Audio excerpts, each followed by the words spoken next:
jeez, I thought he said he'd be here already.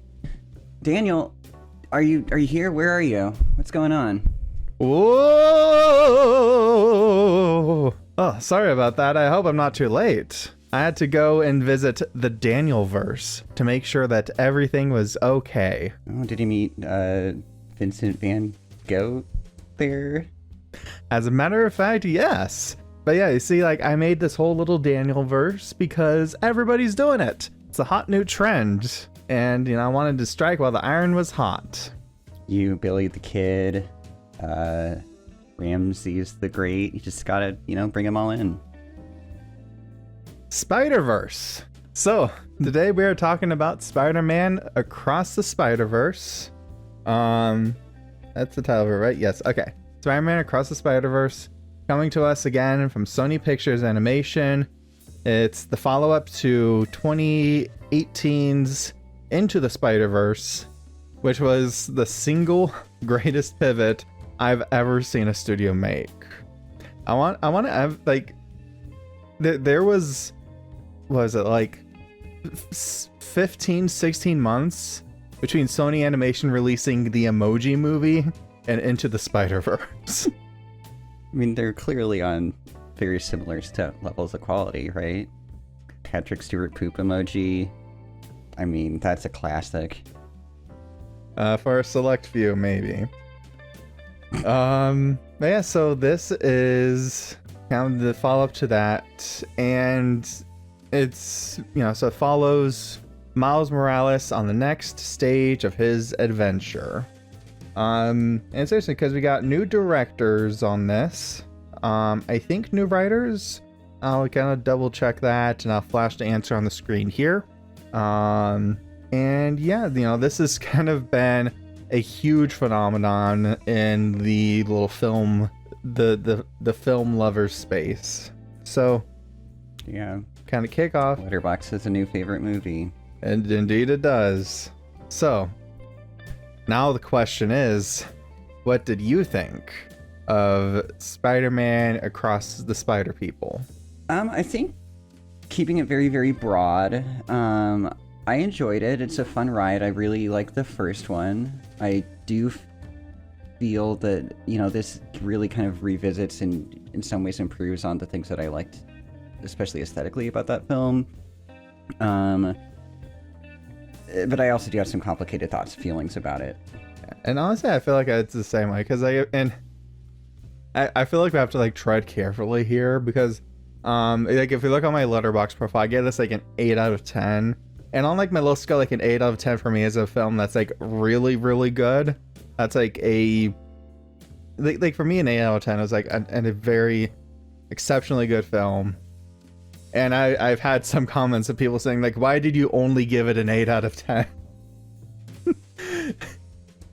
Yeah, I think that there's a lot of positive energy coming behind the film, and a lot of people are really wanting for it to be successful. I think it has. But, there's also room for healthy discourse, and I think we can hold in our brains both an enjoyment of something, but also recognition of, like a critical response to it.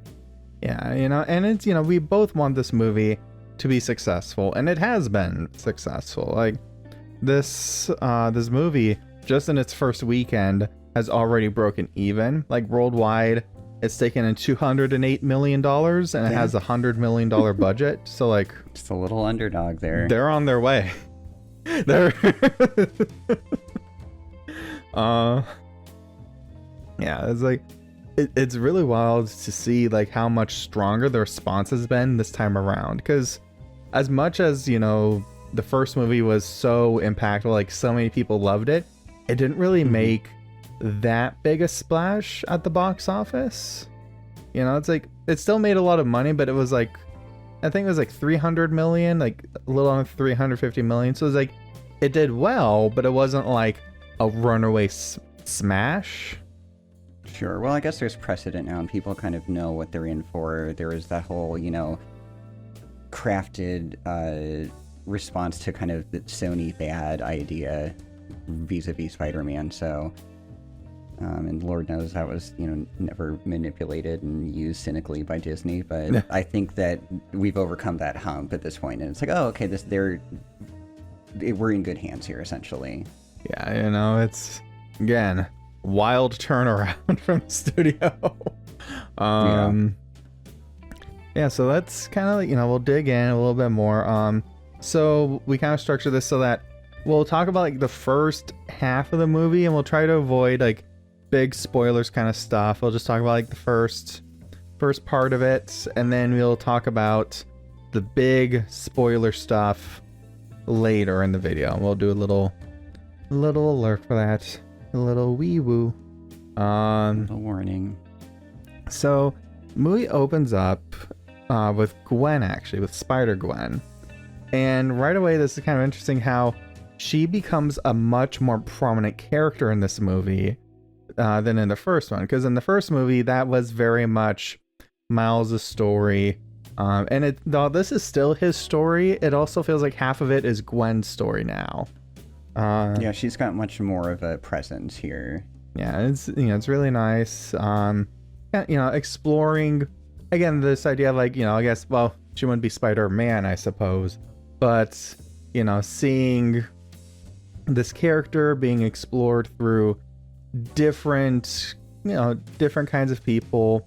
Obviously, it's great. You know, it creates a lot of very interesting takes on the story that kind of intersect, but also have their own unique flavors to it, and we'll kind of get more into that through the movie.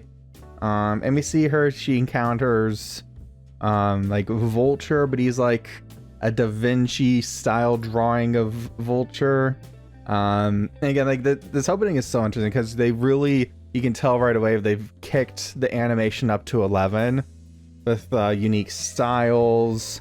There's a whole bunch of other spider people that come in. Like every world, I think they very intentionally did this. Every world feels like it has its own art direction.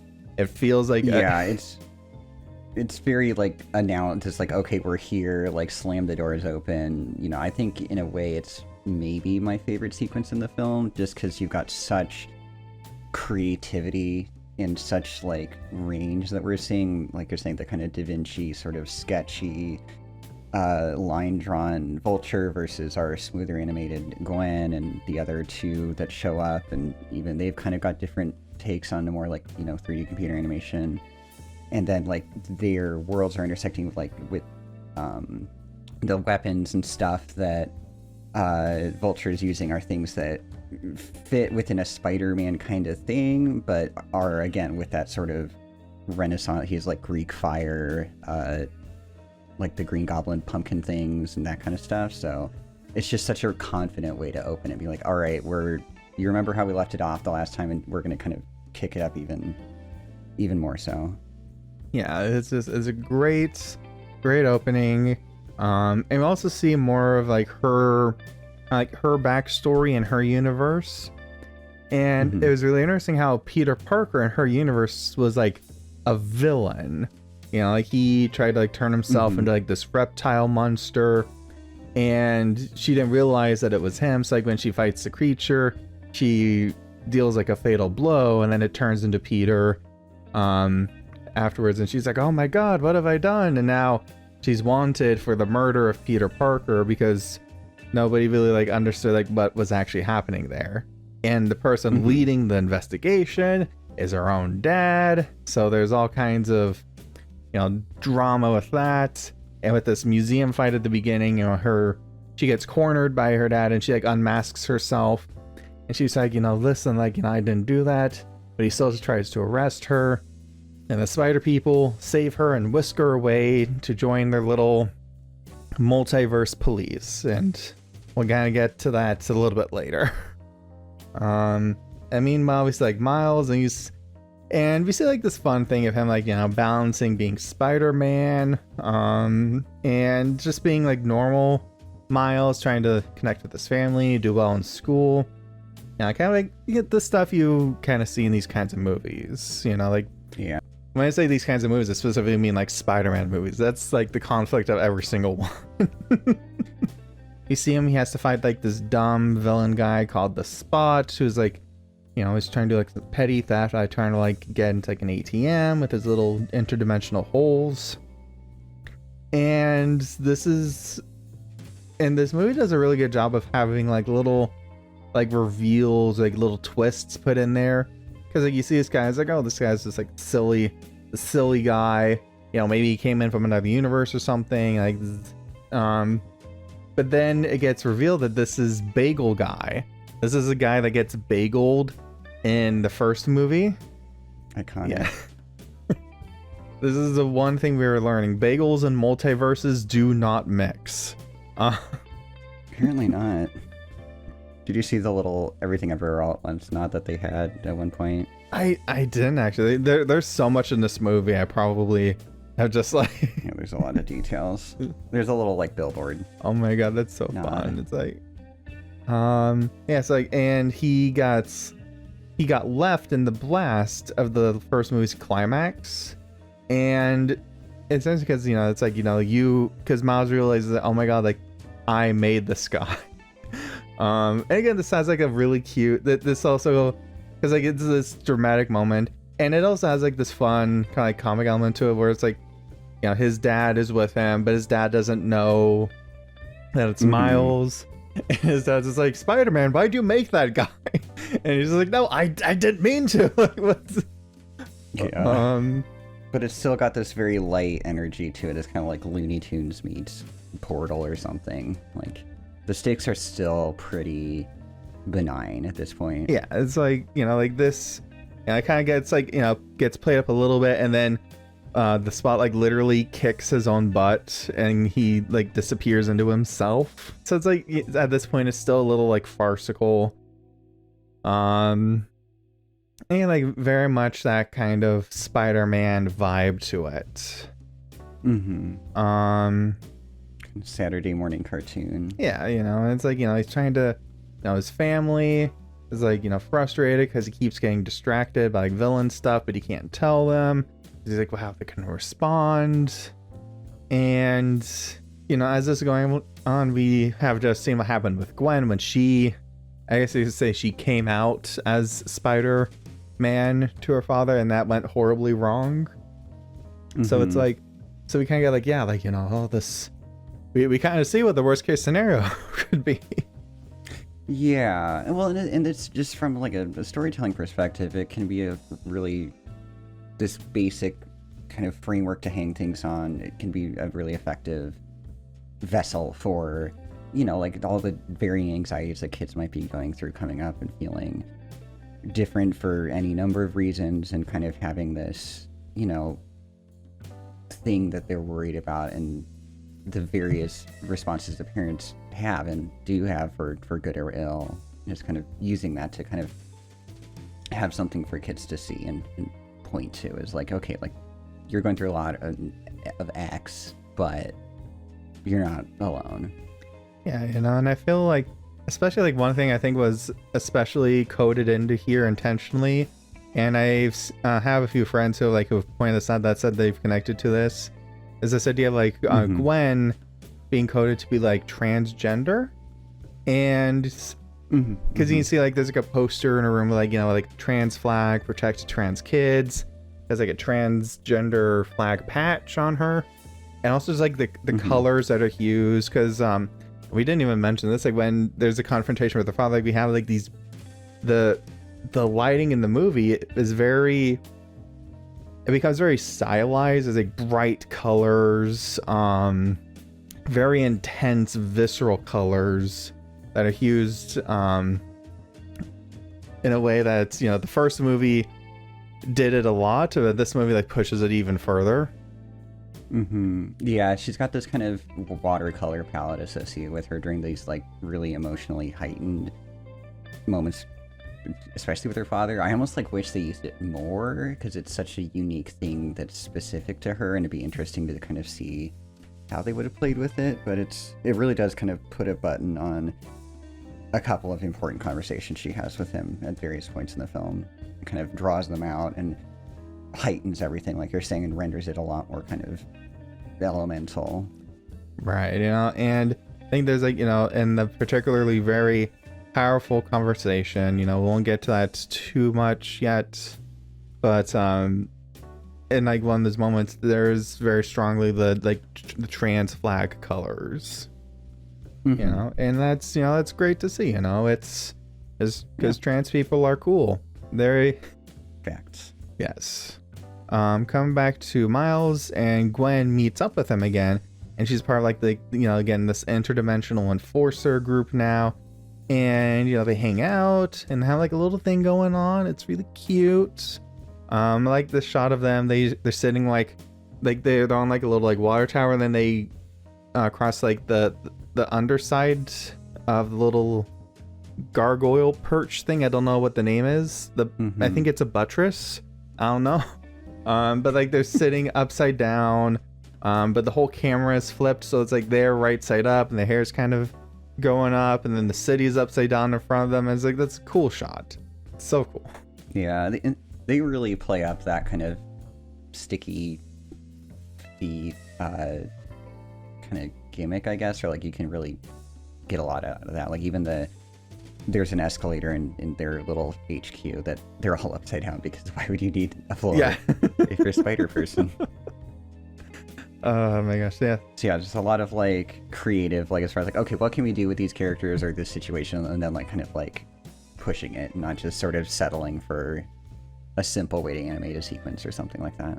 Yeah, there's so many ideas at play here, and you really feel the passion in this movie, and that's something that is really, I don't know, it's something that's so refreshing to see. Just so much stylization, so much color, so much being able to just like almost like splatter across the screen in a way. But yeah, so we come back, and so we have Gwen and Miles. Turns out Gwen hasn't been fully truthful with them, because she was there mostly for the Spot and his little interdimensional funny business. She wasn't really there for him. And she's like, I have to go, and I'm never going to see Miles again because I have to do my duty. And I was like, nah. He follows her. They go to Mumbattan, and I know that you had highlighted this as something that you really liked. I thought it was just a fun intro to like this is our first foray into like something completely new. It was a fun like just energy to it. I think that one thing that, and more of it we'll get into like in the spoilersy area, but I do feel that this film has like an exposition problem where it's a little bit too talky. Like Miles gets introduced like 3 times at the beginning of the film or some crazy number, and I think that's a lot, especially if you're assuming most of the audience have seen the film already. But like this little Paviter Spider-Man intro is like a fun, his character design's pretty interesting, and just kind of, again, it's our first time to see something completely new, because we're already kind of familiar with Gwen and Miles' situation, and so it's like, okay, this is our first little peek into the beyond, and just, again, a very like densely realized world that you can immediately kind of get a flavor of, like, okay, this is what things are like here. Yeah, and also I gotta say I love Hobie, who was also introduced here, who is Antifa Spider-Man, incredibly based. He's best Spider-Man, yes, probably, and has the coolest character animation. Yeah, this film is very anti-colonial. Oh my gosh. But yeah, so we are introduced to them, and like the Spot, he's in this dimension. He's trying to find like a little reactor, like was in the first movie. He's like, oh, if I use this, then I will increase my power and gets like a little upgrade. And it's really cool to see how like his animation even changes, because like, when we see him in the beginning of this movie, he's like, he's a bit of a silly guy, he's a bit of a goofy goober, and then he hits the reactor and he's all like twitching, like, it's like, like shifting around, and he's like, oh, this guy's actually kind of a problem now. This guy's actually kind of scary looking. He's been like scribbled into the frame, and has this sort of, I don't know, non-Euclidean quality to him that's uncomfortable, and all of a sudden you're like, oh shit, like this. He's been calling himself Miles' nemesis because he's Jason Schwartzman, and I'm thinking about the villain from Scott Pilgrim or whatever the whole time. It seems kind of, toothless, but then it's like, oh, okay, yeah, you're a creepy man. Yeah, this is like, oh shit. Yeah, it's a really cool transformation there. In the aftermath of this, like this, so the building kind of collapses, it hits a bridge, and then Pavitier, the Indian Spider-Man who is here in Mumbattan, he has to choose between saving his love interest and the police captain who is his love interest's father, except he doesn't, because Miles then intervenes, saving the police captain, and it's Pavitier save his love interest. And this is where things start to take, like, this is where like the narrative kind of kicks into another gear. And I think this is also kind of where things start to get a little shaky for me, at least for me. Yeah, this and then the next act, which I think we're kind of veering past the point of no return in terms of just looking at the story as a whole. Yeah, like this was where the wheels started to get kind of a little bit wobbly for me. We talked about how this is, to a large extent, Gwen Stacy's film, and this is kind of where Miles starts to feel, even though he's like the center of things and the reason that certain things are happening, such as this situation, he starts to feel more like a passenger than kind of an active like agent in his own story to a certain degree, and kind of in a semantic way. Yeah, like I can definitely see that. I think at this point we'll kind of say like, we're gonna move into like some more like in-depth spoilers here, like into like the real like nitty-gritty of this movie. So that's the warning. It is out there. So when Miles saves the Pavitier's love interest father, this causes a problem. A little weird anomaly thing starts showing up in the streets of Mumbattan, and other spider people have to come and try to contain it. And Miles gets taken to Spider World, where it has all the spider people, just all of them. And they're all... Every last one. All of them, and they're all... Some of them are spider T-Rexes, and spider cats, and Legos, and... That was so fun not to Lego movie, though. Yeah, like, oh my god, I loved the Lego, the Lego Spider-Man. It's like kind of like, and that's kind of a fun nod to like both like Lord and Miller, producers on this, did Lego movie, which is excellent. And also I just love how because obviously like every new Spider person that's introduced is like their own actor and everything, except J.K. Simmons, who is just the universal constant. I mean, to be fair, like, yeah, like, who, like, I can't imagine anyone else being a J. Jonah Jameson. To be fair, this time he was kind of like a Fox News, like, pedagogue or something. Oh, God. It's like, I don't know if that's better or worse than it, because, like, in the MCU, he's like, what, like an Alex Jones kind of guy? I have not seen any of those. Well, I haven't seen the most recent one. Whatever one he's in. Yeah. Well, he was in the after credits of the... I forget which... I don't watch after credits. I'm a complete monster. Well, you're okay with this, because there's no after credits scene for this movie, actually. Yeah, thank God. I, like, double-checked. I was, like, already heading out, and then I, like, quickly, like, looked online and was like, okay, good. Yeah. It would have been weird to have one here, though. Yeah, it's funny because like I waited for it, and then everybody was like, "Oh, there's none, there's none." Mm-hmm. They're saving it for the next movie. But we'll get to that. Since we're talking Spider-Mans, what is your view on the inclusion of like sad Andrew Garfield and Tobey Maguire and Donald Glover Like their actual movies, or just like no, including them in this movie. I think it's pretty good, because like in fact, here, do you want me to drop like a really hot take for you right now? I didn't really care for No Way Home. The what?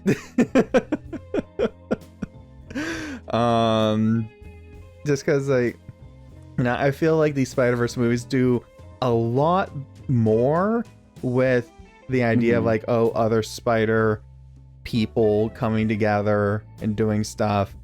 I feel like No Way Home was just like Kevin Feige going, oh, remember this? That was really well received. Okay, let's do that, but we're going to use it as nostalgia bait. Yeah. But seeing the Andrew Garfield and Tobey Maguire in this movie, like they showed up for like, a little bit of cameos, and it's like, okay, like that much I think is like, that's like a good way to like kind of like connect everything. You get like a little like, oh, that's kind of cool, and it doesn't get melt to that point.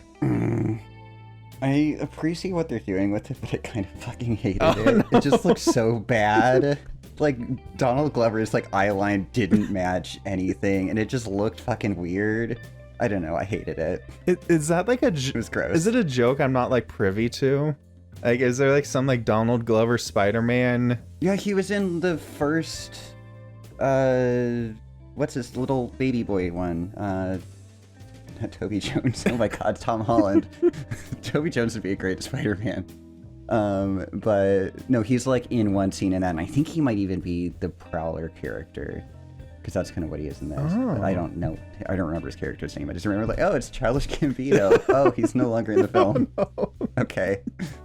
I was like, oh, that's yeah, guys. I haven't seen the first Tom Holland Spider-Man movie.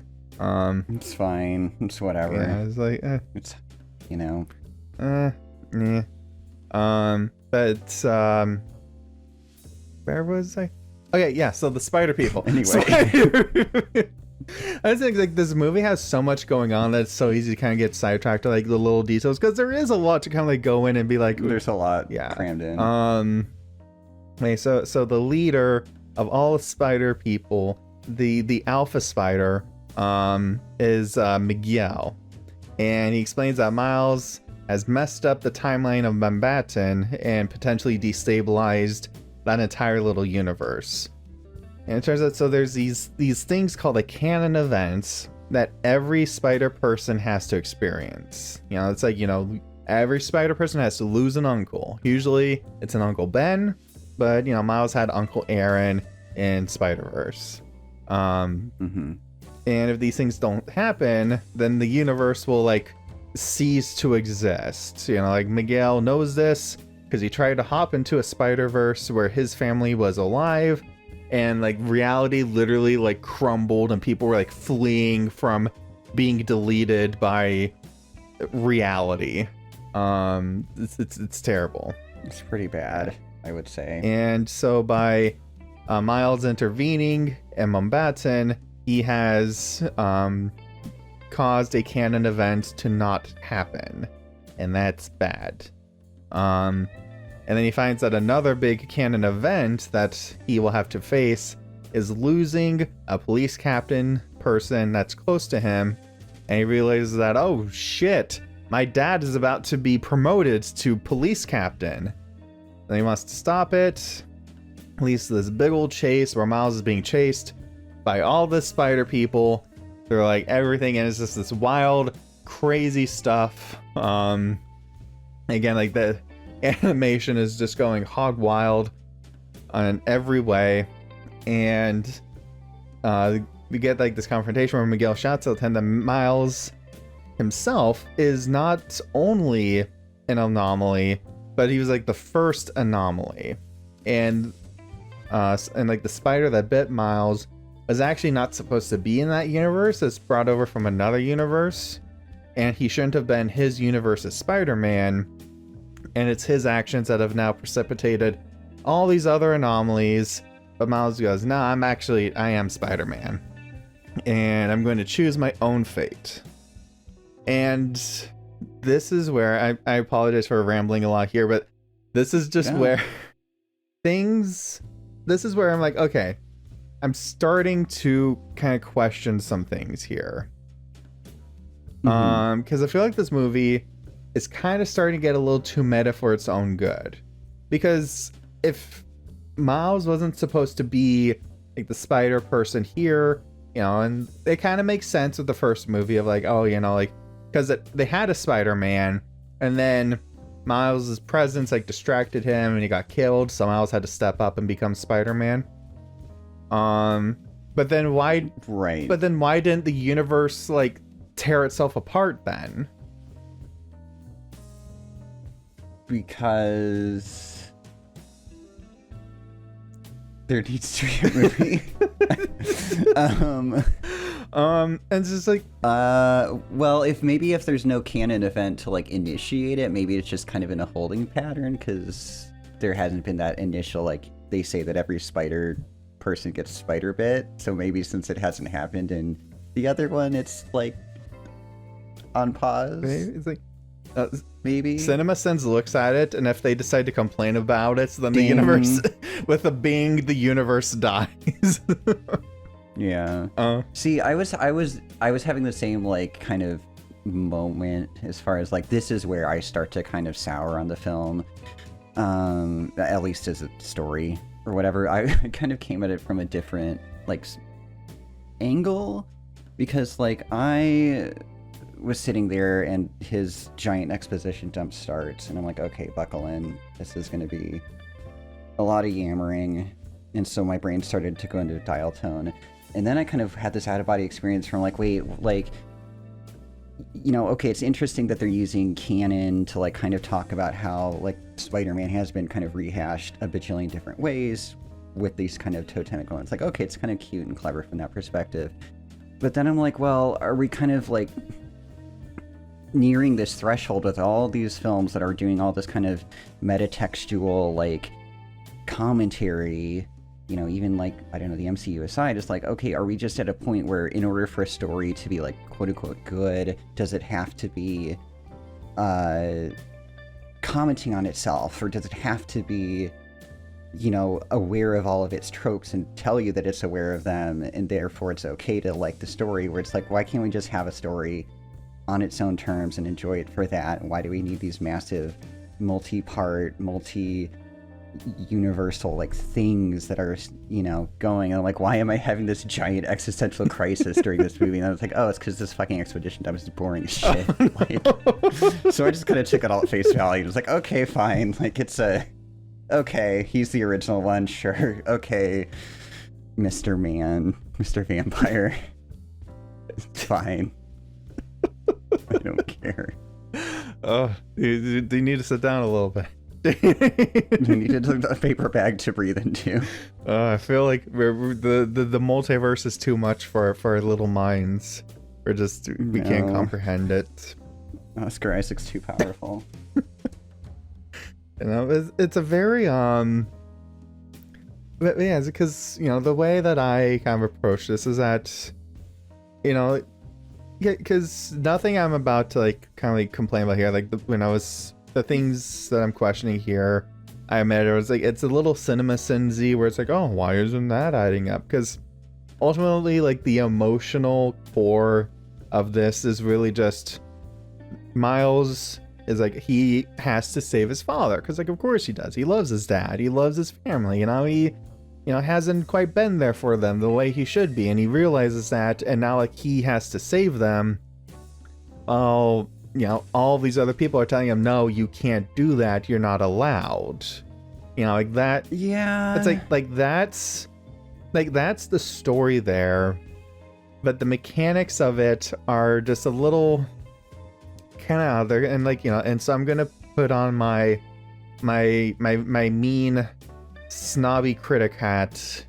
And okay. Because what's it look like?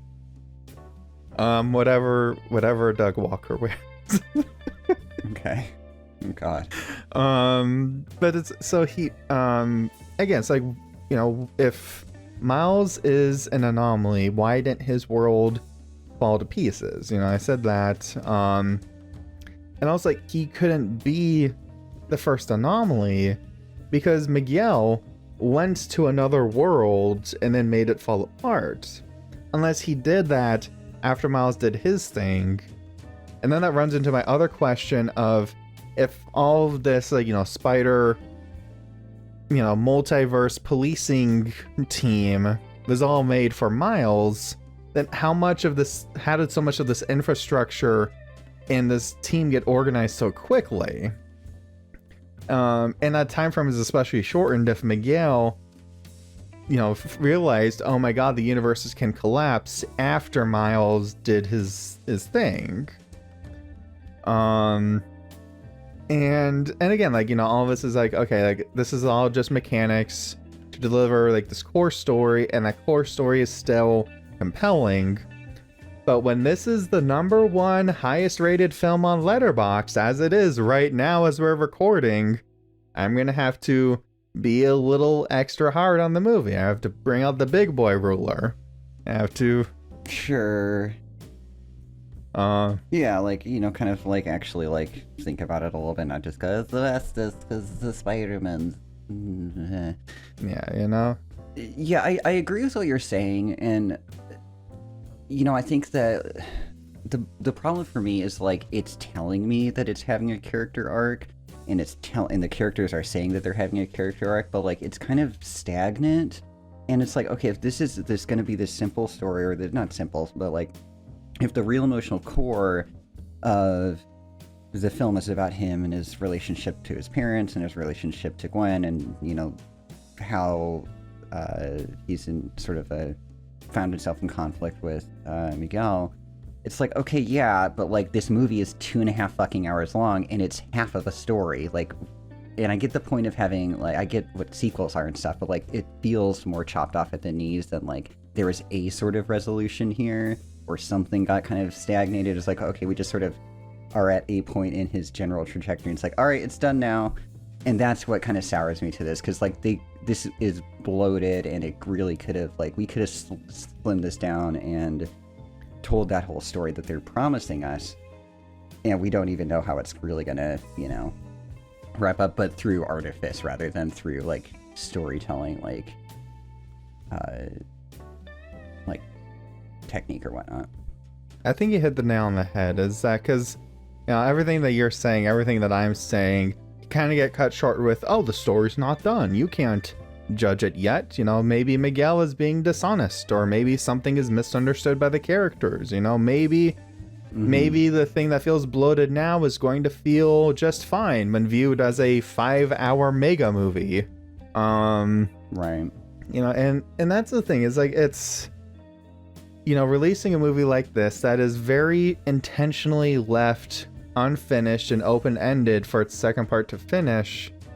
It's like, how do we judge this? Do we judge this by what it might be, what it could be?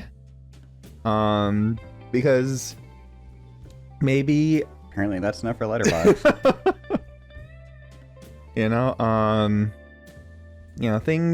Things might get resolved. Maybe, you know, and I mean, they probably will, because, you know, this is, you know, the second part of a trilogy, and so far these first two movies have been very excellent, and I have to emphasize that for everybody watching, we still think this movie is very good, even though we've just spent a lot of time criticizing it. So like, these have been really good so far, so I'm sure they're going to at least stick the landing with the third movie, but we just can't see that yet. So it's like,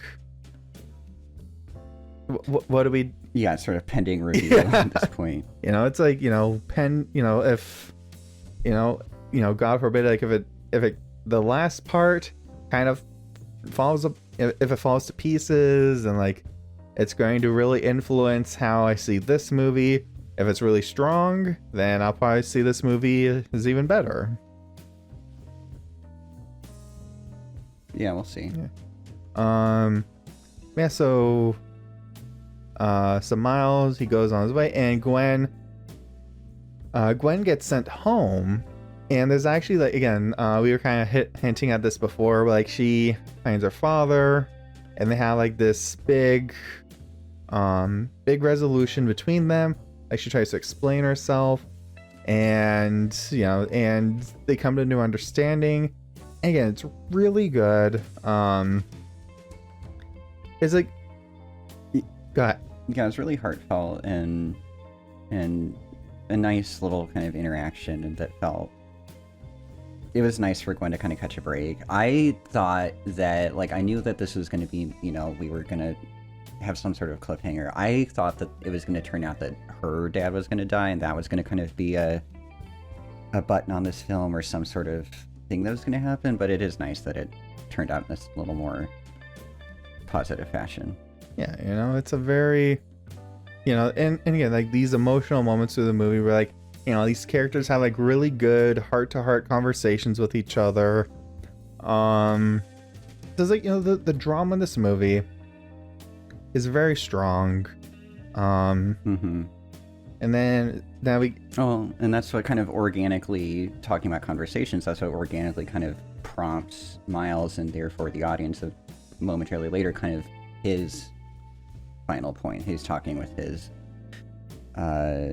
mom, and then, you know, something's amiss. Yes, it's like that. I love this part. So, like, you know, he tries to go home, and he's like, and he kind of musters up the courage to be like, you know, Mom, I'm Spider-Man. And she's like, who's Spider-Man? Who's that? And at first I thought it was a joke. I was like, oh, like, his parents are so out of touch, like, pop culture, like, oh, they don't know who Spider-Man is. And then you start to realize, like, wait a minute, he's not in his home. And then, and just, like, that creeping realization was well, it's fucking shot like Silence of the Lambs, like, because you're cutting in between Gwen and Miles, and you're slowly realizing they're not actually in the same apartment building.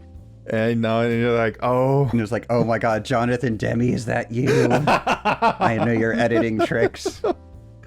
Oh my god, yeah, like it was really well done. And so it turns out he's in a world without Spider-Man. So this is the world where, like, his spider came from, and that's, like, what got traced to send him here. And instead, in this world, Miles has become the Prowler. His dad was killed, so now he's being raised with his uncle Aaron, and the city is just ruled by gangsters and evil. And movie ends like this cliffhanger where, like, Miles is looking at himself as a Prowler, and then Gwen is like, we're gonna come save you, and then all of the spider people from the first movie rally behind her, most of them appearing for the first time in this movie. It was like, oh, Spider-Ham is back. Okay, we'll see you next year, I guess. Okay.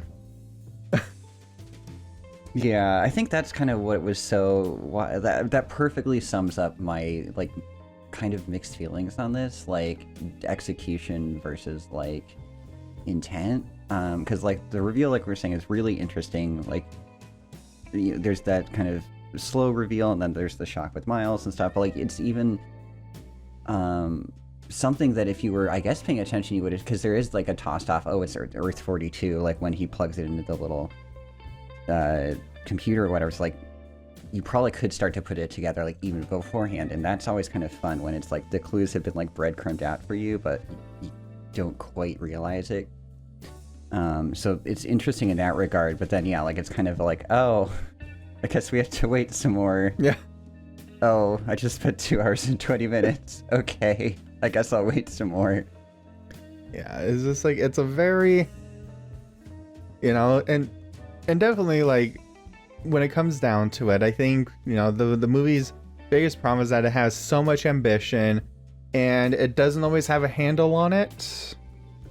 And, like, in terms of, like, you know, these kinds of, like, these multiversal kind of movies, you know, whereas, like, you know, with, you have something like Everything Everywhere All at Once, where it feels like it toes the line pretty well with not going too overboard. Like, it kind of crosses a little bit in its last bit, but it still stays pretty well.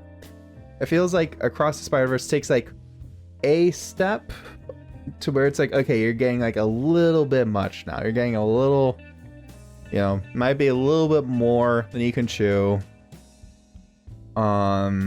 Yeah, like let's leave something on the editing room floor or something like that. Yeah, and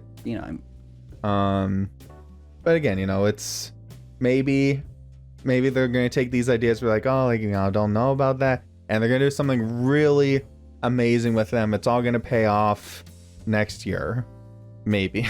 Sure, and they've done nothing. I feel like I'm in confident hands and stuff like that. It's just more, I guess, like, and it's not.